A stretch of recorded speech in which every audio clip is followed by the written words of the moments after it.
Olá, sejam bem-vindos e bem-vindas mais uma vez ao Laboratório da Imaginação. Hoje iremos falar sobre o ato de ler, o comportamento de ler e os processos psicológicos básicos, como que a leitura auxilia no desenvolvimento, na estimulação dos processos psicológicos básicos. Antes de falarmos apropriadamente sobre esta temática, eu queria que vocês assistissem a um episódio chamado Cinquentão, do canal do YouTube Embrulha pra Viagem. Vamos lá, vamos assistir a este episódio e perceber algumas questões relacionadas aos processos psicológicos básicos, quando esses processos eles estão entrando em colapso, quando eles estão falhando. Vamos lá. Olá, fiquem à vontade, o doutor já vai atender vocês, tá bom? Obrigada. Pronto, amor. Agora você fica aqui que eu vou estacionar o carro que eu deixei na frente da garagem, tá bom? Quando o geriatra chamar, você entra e fala tudo pra ele. Geriatra? Como assim geriatra? Você tá maluca? Você falou clínico geral. Olha pra mim. O que eu vou falar pra um geriatra? Que você não tá escutando direito, que você também não tá enxergando bem, que você anda esquecendo as coisas, mas não assume. É pra prevenir, amor. Gente do céu, isso é estresse. Joelho estourado, coluna fodida, você fica miguelando a fisioterapia pra poder ir pra musculação. Normal como qualquer amante do esporte. Amor, é sério, olha, de repente ele te encaminha pra uma psicóloga, você faz terapia e pronto. Você tá brincando comigo, né? Amor, você tá se vestindo como um adolescente, você comprou um skate e teu melhor amigo tem 20 anos. O que eu posso fazer se eu tenho facilidade pra fazer amizade com a galera? Amor, você tá fazendo papel de ridículo. Semana passada, você ficou o final de semana inteiro jogando RPG no cemitério vestido de Senhor dos Anéis. Warcraft, respeita, ok? Tá, e esqueceu o aniversário do teu afilhado. Ai, meu Deus, é o aniversário do Miguel semana passada. Michel! O nome dele é Michel. Aqui, ó. Olha aí, tá vendo, amor? Tua cabeça não tá boa. Semana passada, você confundiu a sua mãe com a mulher do Yakult. Ela estava vestida de branco inteirinha, parecia moça. Será que esse monte de bomba que você tá tomando na academia, que não tá fazendo efeito, tá fazendo mal pro teu cérebro? Ai, gente, é suplemento. Eu estou com uma vida estressante, esquecer uma coisa ou outra, qual o problema? Ai, tá bom, Evaristo, tá bom, ó, faz assim. Senta aqui, que eu vou estacionar o meu carro, que eu deixei na frente da garagem, mas ó, não vai tentar ir embora sozinho, hein?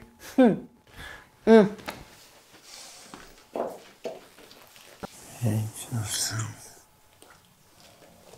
Oi. Oi? Oi. Não tá me reconhecendo? Ah, claro que eu tô. É lindona. Nossa, que loucura aquela festa, né? Desculpa, que festa, seu Evaristo? Eu acho que você tá confundindo. Eu sou a Fernanda, filha do Osvaldo. Seu parceiro de bote, tio. Bom, a Fernanda. Tô falando. É que ele gosta tanto de bocha que pra ele é uma festa. Eu falei, vamos falar da festa e tal. Tá. Não, eu vim só deixar os exames do meu pai aqui. Pô, muito legal saber que o senhor tá se cuidando. É tão importante. E ninguém foge à andropausa, né? Então, que bom. Não. Você tá. Não, aqui. Eu vim acompanhar uma prima minha que tá lá fora. Inclusive, eu tenho que vazar pra facu agora. Facu? Tô fazendo faculdade de artes do corpo, né? Com especialização em contato e improvisação. Que legal! Bacana. Conta pro meu pai tudo isso. Aproveita e pega o meu contato aí para passar pra ele, né? De repente. Tá, Né? tá bom. Aí às vezes você me dá um oi no Zap e tal. Né? Pode Anota falar. aí, 11, né? São Paulo. Foi. 9. Todo lugar tem 9 agora, né? 9243. Sim. 3. 9243 já mudou, né? Já foi. 96. Olha, o médico daqui é ótimo com memória. Ajudou muito meu pai. Pode ser daqui uns 20 anos. Né? Não, porque eu fui clonado, né? Os caras tentaram clonar. Aí eu falei, não, vou comprar outro celular, troquei número, troquei tudo. Faz o seguinte, deixa eu pegar o teu telefone, que eu acho que vai ser mais fácil, né? Tá bom. Esse é celular novo, o contato é aqui, não? Não, você não desbloqueou a tela ainda. Tem que colocar senha mas ou a digital. é novo, Achei tá. uma vaga. Oi! Tudo bem? Tudo bom? Prazer, Clara. Fernanda. Amor, lembrei de uma coisa. Precisa falar pro médico que as últimas vezes que você tomou cerveja, você fez xixi na cama. pergunta pra ele se tem a ver com a quantidade de Viagra, tá bom? Eu vou entregar a carteirinha aqui e já vem.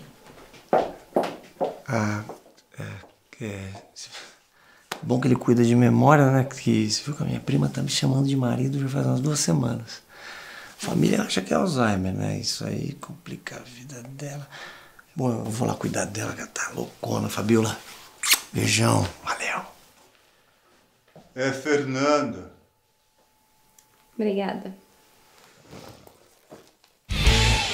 Então, vocês gostaram deste episódio 50? É interessante porque mostra justamente esta dificuldade na questão da memória. Essa função cognitiva muito importante para as relações interpessoais.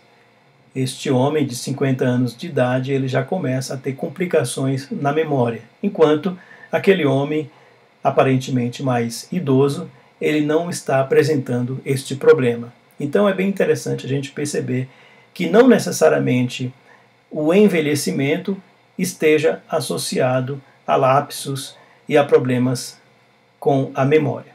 Portanto, ao ler, o idoso estimula os processos cognitivos, o que favorece a diminuição dos lapsos de memória e dos déficits de atenção.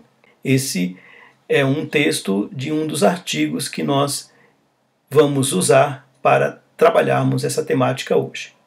Então, os 3 artigos que estamos usando são estes. Primeiro, atitudes de leitura e desesperança em idosos. Segundo, a inserção do idoso em práticas leitoras. Terceiro, os processos de leitura, a percepção e as funções do texto literário. Estes 3 artigos serviram para embasar o Laboratório da Imaginação desta semana. Nós veremos com eles o que são os processos psicológicos básicos e como que a leitura serve para estimulá-los e potencializá-los na vida cotidiana dos idosos. Como que esses processos psicológicos básicos, funcionando de uma maneira razoável, ele auxilia o idoso na sua interação social e nas suas relações interpessoais.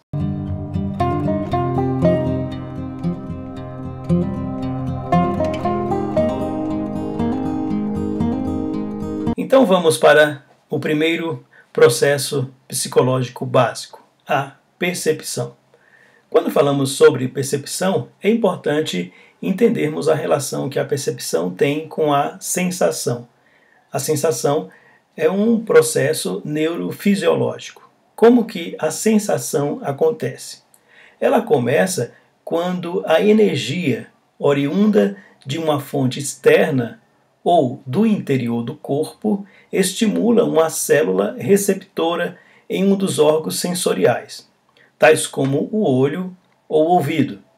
Cada célula receptora envia um sinal por meio dos nervos sensoriais até a área apropriada do córtex cerebral. Ou seja, percebemos que a sensação ela tem uma relação estrita com o bom funcionamento neurofisiológico. Quando um estímulo externo ou interno, ele acessa as faculdades superiores, as funções cerebrais. Quando falamos em percepção, já estamos lidando com uma outra dimensão psicológica do ato de se relacionar e de entender o mundo à sua volta. O ato de apreender o mundo.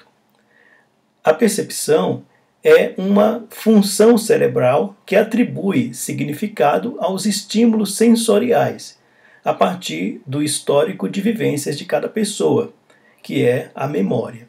Então, por exemplo, quando você toma um texto literário para ler, você vai, de maneira neurofisiológica, ser estimulado pela leitura, através dos seus olhos ou através da sua audição, se caso for um audiobook. Importante perceber que aquilo que você lê vai ser compreendido, vai ser entendido, vai ser interpretado de acordo com o histórico que você tem de vivências. Então, por exemplo, quando você lê uma história sobre um beija-flor, você vai pensar em momentos da sua vida em que você viu um beija-flor. Quando você lê algum conto, alguma história que relata experiências campestres, você vai se lembrar de sua infância, você vai se lembrar da época, por exemplo, que você morou no campo, em que você trabalhou no campo. Talvez essas lembranças sejam agradáveis e isso te traga um prazer, uma alegria. Talvez essas lembranças sejam difíceis e isso possa até te deixar um tanto mal ou um tanto triste, ou até você pode se lembrar e entender como você venceu, como você superou situações difíceis e está onde você está. Ou seja, quando você ler ou quando você ouve um livro, esses estímulos originados desse comportamento de ler uma história, de ler uma literatura ou de ouvir uma literatura, de fato vai acionar, vai estimular os seus processos neurofisiológicos e também vai trabalhar com a sua história de vida, que é a sua memória, para que você possa compreender, interpretar e, de fato, vivenciar aquilo que você está lendo ou ouvindo. Percebe o quanto que é importante o comportamento de ler? A leitura, ela mantém a nossa mente, mantém o nosso cérebro, mantém as conexões cerebrais, as conexões neuronais ativas. E isso ajuda a justamente nos manter saudáveis psiquicamente, evitando aí o processo que é comum ao período de envelhecimento, né, que é justamente a questão aí das perdas cognitivas que vai acontecendo de maneira gradual, lenta ou de maneira acelerada, de acordo com o comportamento de vida de cada pessoa. Então, nesse primeiro momento, falamos sobre percepção e sensação e como que a leitura ela estimula esses processos cognitivos. Então, por exemplo, se eu trouxer para você uma frase assim: e o ler pressupõe a total decodificação do texto, que passa pelos olhos, que levam da retina ao nervo óptico e pronto, está no cérebro. O que vocês diriam? Certamente vocês diriam errado, errado e errado 100.000 vezes, porque o processo de leitura ele não é algo neurofisiológico apenas. Ele é estimulante para o processo neurofisiológico, mas ele também tem uma conexão direta com a nossa história de vida, com a nossa memória, porque quando você lê a si mesmo naquilo que personagens e situações do texto te faz rememorar, tá certo? Então vamos agora para o segundo processo psicológico básico, que é a atenção. O que é atenção?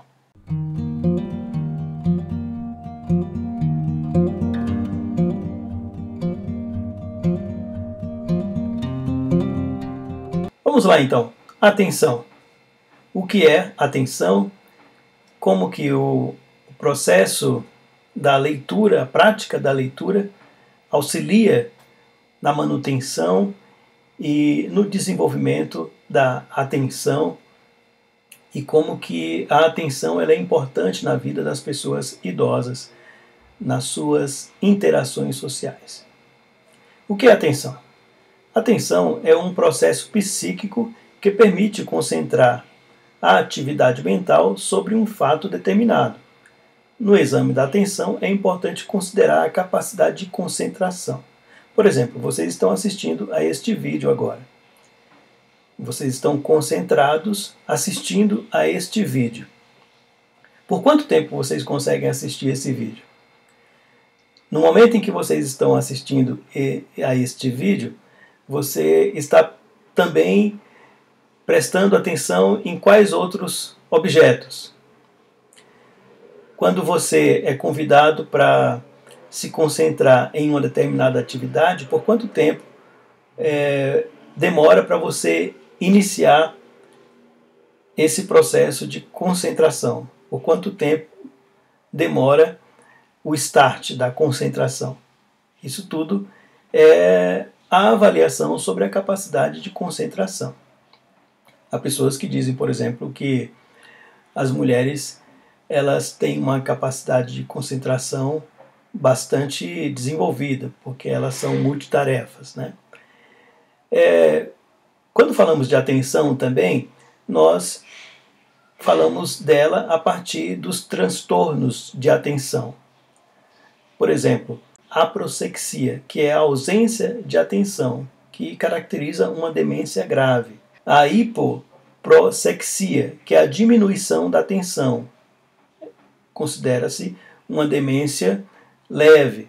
A hiperprosexia, que é aquela atenção exagerada, em você fica extremamente atento a um determinado fato, a um determinado objeto e não consegue sair daquilo, né?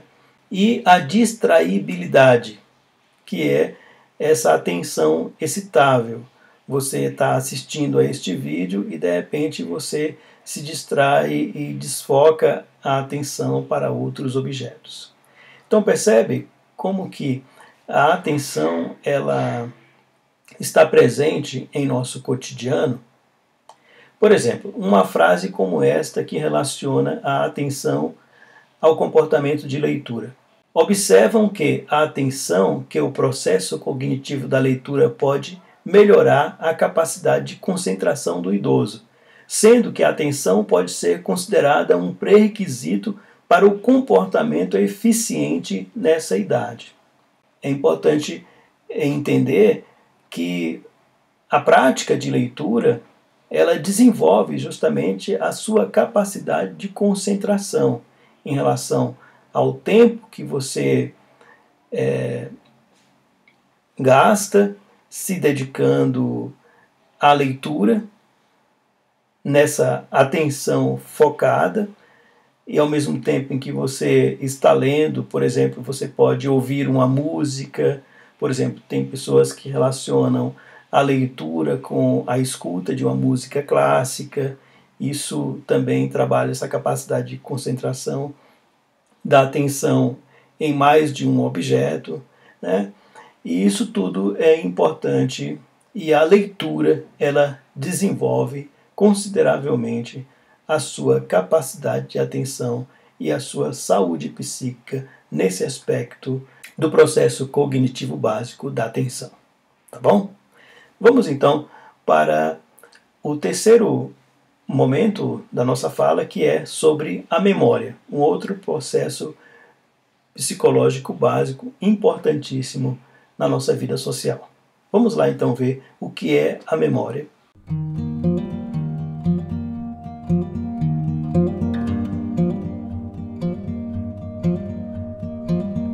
Então vamos entender este tópico memória. O que é a memória e como que ela é importante na vida das pessoas idosas e em suas interações sociais.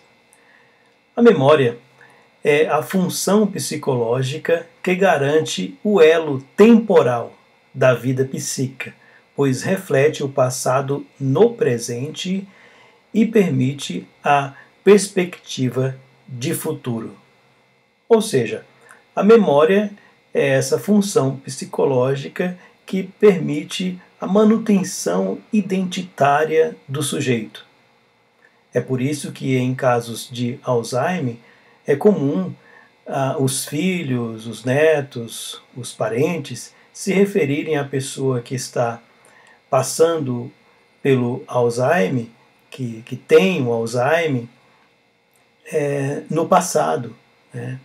Ah, minha mãe foi assim, justamente pela dificuldade inerente ao adoecimento de manter o elo entre passado e presente. A dificuldade que a pessoa tem de reconhecer os entes queridos no presente, reconhecer filhos, reconhecer netos, etc, etc. Importante falar sobre a memória são os seus componentes. A memória, ela se compõe basicamente de fixação, evocação e reconhecimento. A fixação é a capacidade de gravar os dados, gravar uma determinada informação, um determinado estímulo. A evocação é a capacidade de atualizar os dados, de trazer os dados à memória, de trazer os dados para que você possa utilizar em um determinado contexto. Por exemplo, o esquecimento é a impossibilidade de evocar os dados.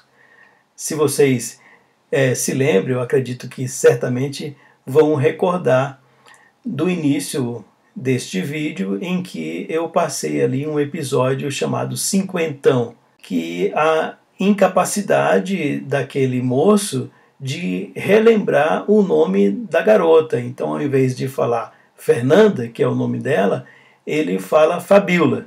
E justamente aquele outro senhor, ele tem essa capacidade de evocar o nome, ao invés de esquecer ou de não lembrar, ele simplesmente pontua ali, não, é Fernanda, o nome dela é Fernanda. Então, assim, esse senhor ele está com a sua memória preservada. A outra dimensão é o reconhecimento, é a capacidade de você se recordar de uma imagem. Quando você vê uma determinada pessoa e se lembra quem ela é e o episódio em que vocês se encontraram em um período anterior. E essa dimensão do reconhecimento também naquela situação lá do episódio cinquentão está comprometido.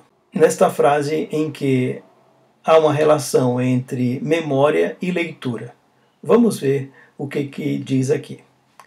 O processo cognitivo da leitura promove a estimulação da concentração, da atenção seletiva e do relembrar, sendo que os lapsos e os déficits de memória tornam-se menos frequentes. Então percebe que a leitura, o comportamento de leitura, a prática de leitura é muito importante para a preservação de uma boa memória. Portanto, é potencializador para a memória de cada sujeito que tem a leitura como uma prática cotidiana.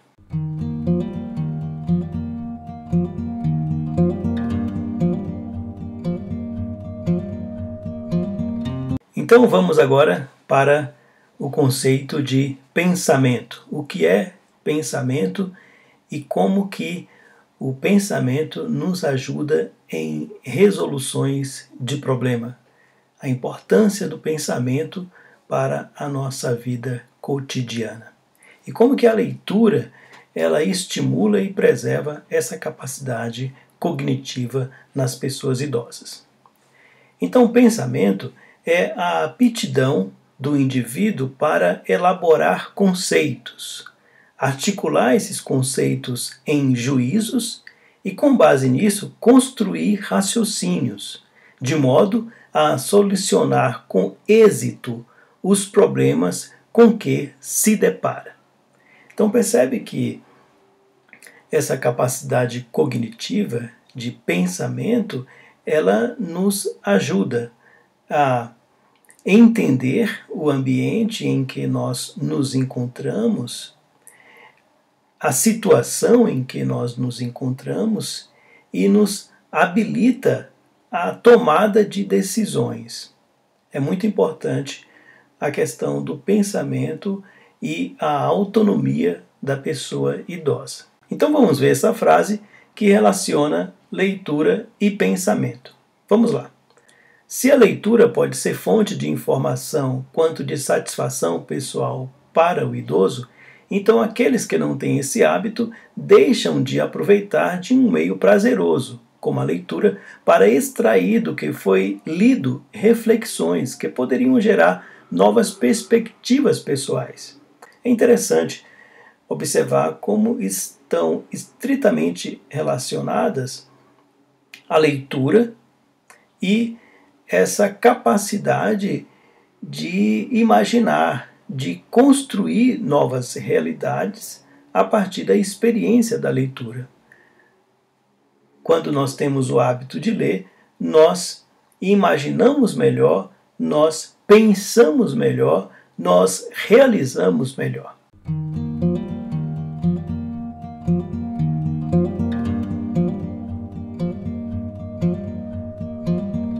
Por último, vamos falar sobre a linguagem.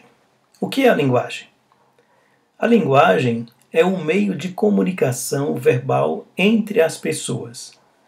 A palavra que compõe a linguagem é o envoltório material do pensamento e manifesta a dimensão perceptível das ideias. A linguagem é esse meio utilizado entre os humanos para comunicar o pensamento, comunicar uma ideia. Então, quando você utiliza da linguagem verbal para se comunicar, você expressa aquilo que você está sentindo, aquilo que você está pensando e aquilo que você está idealizando. A linguagem é extremamente importante para as relações interpessoais. Quando falamos sobre linguagem e o comportamento de leitura, é lógico que nós vamos perceber logo de início que o comportamento de leitura vai ampliar a nossa capacidade linguística. Vai nos ajudar, inclusive, a organizar melhor o nosso pensamento e a dizer aquilo que muitas vezes nós não conseguimos colocar em palavras. Esta frase, por exemplo, que foi escrita pela neurologista do Hospital Moriá, aqui de São Paulo, Lorena Brosseghini Barcelos, ela diz assim: a leitura diminui os fatores de risco para todos os tipos de demência. Ela melhora as sinapses dos neurônios e isso ajuda na memória de trabalho, no planejamento das funções cognitivas, na memória imediata, na memória tardia, no convívio social e na linguagem. Qualquer estímulo é válido. Ler com os netos, ler jornais, revistas, romances, livros educativos, palavras cruzadas. Mas é importante diversificar, não ficar sempre no mesmo tipo de leitura. Isso ajuda a trabalhar as variadas regiões do cérebro.